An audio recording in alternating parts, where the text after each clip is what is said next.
This reading is from Proverbs chapter 31, verses 20, 21, and 25.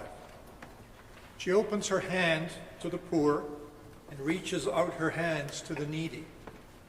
She's not afraid for her household when it snows, for all her household are clothed in crimson.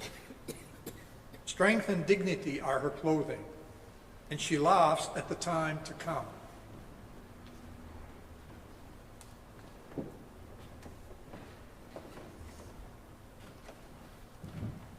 Our next reading comes from the Psalms, the 23rd Psalm, a familiar one. Gloria introduced me to this version of it. It's a version that Bobby McFerrin wrote.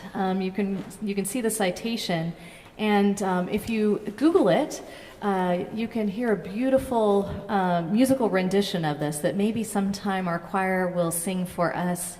But today we're going to read it together in unison. The Lord is my shepherd. I have all I need. She makes me lie down in green meadows. Beside the still waters, she will lead. She restores my soul. She rights my wrongs.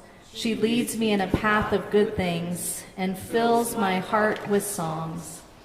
Even though I walk through a dark and dreary land, there is nothing that can shake me. She has said she won't forsake me. I'm in her hand.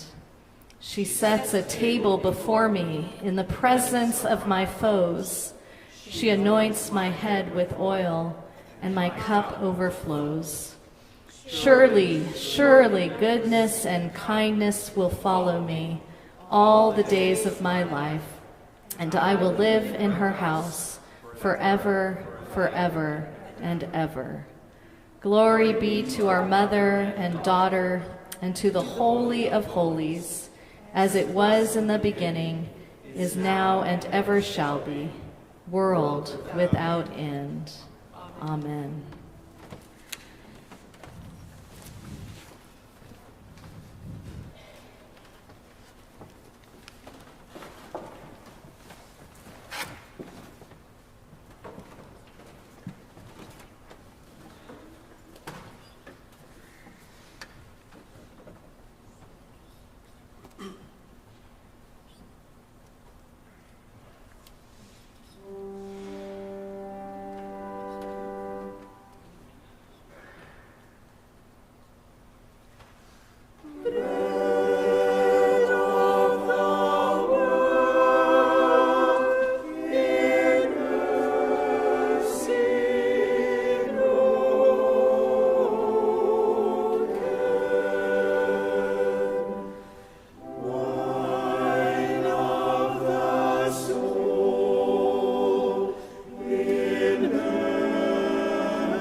I just want to mention that we are joined also with by Trudy Wesley. Trudy is a designated lay minister in Chinook Winds, the United Church of Canada, and we are also blessed to have you here today too. So Gloria and Trudy, thank you.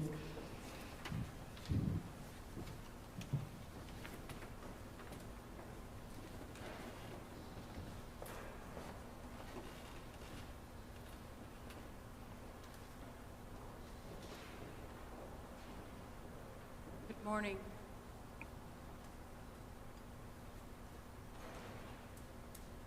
A reading from the Gospel of Matthew 5:8. Blessed are the pure in heart, for they shall see God. A reading from Mark 16:1-11.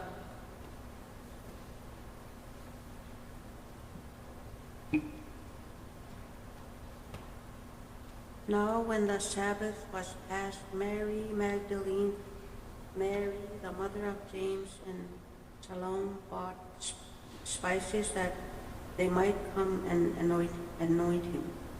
Very early in the morning, on the first day of the week, they came to the tomb when the sun had risen.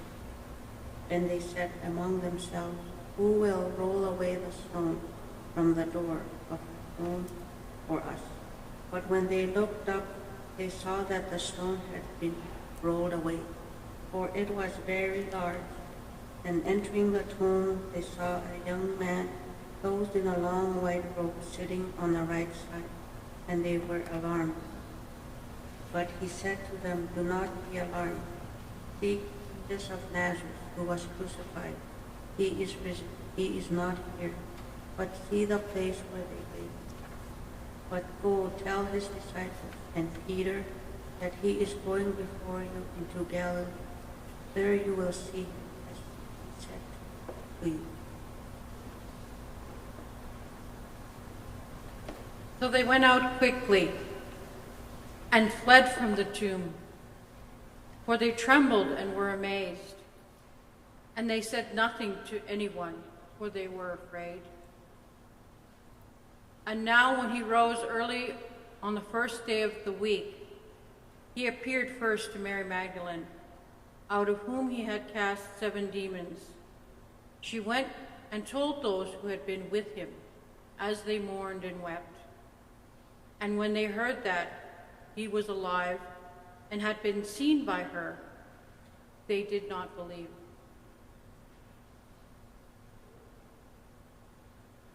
I want to offer a reflection on these passages. Today is Red Dress Day. Today we join with many others, just as Jamie Black hung her first red dress in solidarity with murdered missing Indigenous women, girls, and Two-Spirit peoples. They saw and yet they did not believe. Poignantly spoken then and now. Today, we see the red dress hung in solidarity with our murdered, missing loved ones. We mourn them today. Today, in our faith, we must stand in solidarity with our murdered, missing Indigenous women, girls, and Two-Spirit peoples. Our faith must be unshaken, just as strong as our sacred mountains.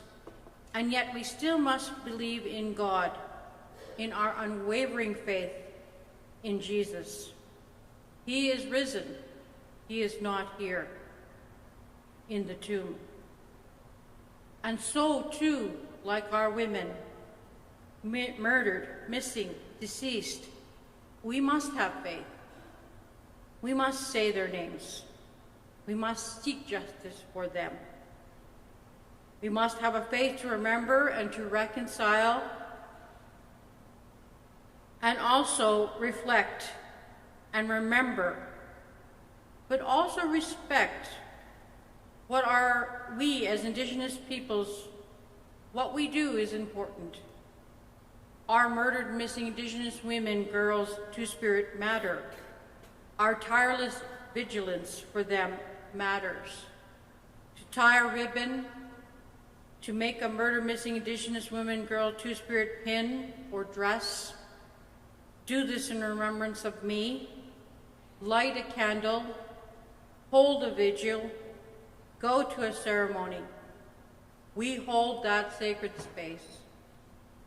We seek God in the ways that we were taught, in ceremony, in healing, in comfort.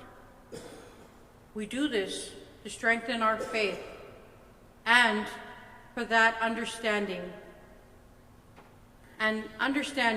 that the power of this resurrection, we live in our faith, we live in that faith for our loved one and for ourselves. In ourselves, we continue to be forgiving, caring, loving, kind. We live out our intention as true human beings, as murdered missing Indigenous women, girls, two-spirit family, being worn down but not lost, weary but seeking strength, angered but seeking answers. We continue on. Part of the journey that I did was, if you see the poster boards below, my late auntie, Evelyn Snow, was found deceased by the railroad tracks in a town not far from here, Cochrane, Alberta. She was a nurse, she was a mother, she was an educator, she was a Stoney Nakoda Stoney woman. It's important to say their names, to say who they are, so that we remember. We must never forget.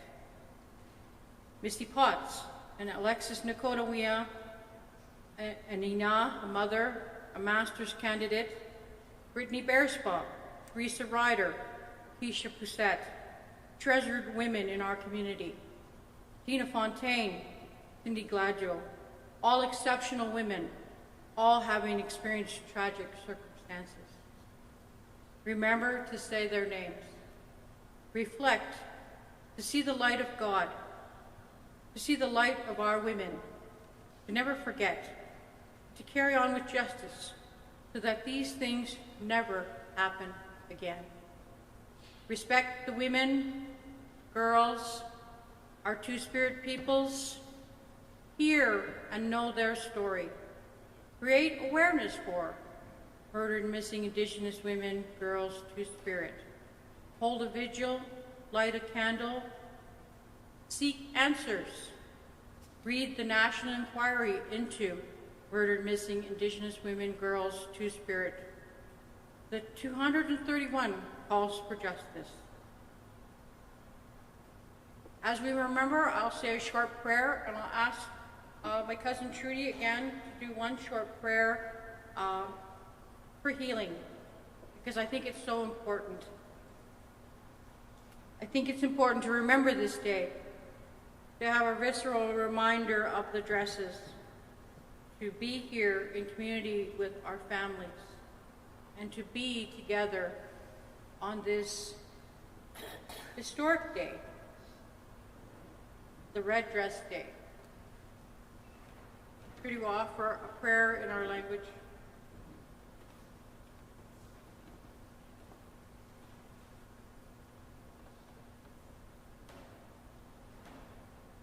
Wong Chagir, Kawang Che, Rice, Chabars, a Changu Akam, behind Chinese, Nai, in Jabi Chin, and behind Snum, the chair.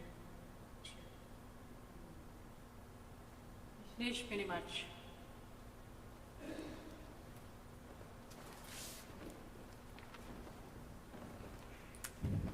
As we let those words of invitation and call to action, call to reflection, calls to lament, I'll invite us to sit with that and also to sing our next hymn, She Flies On.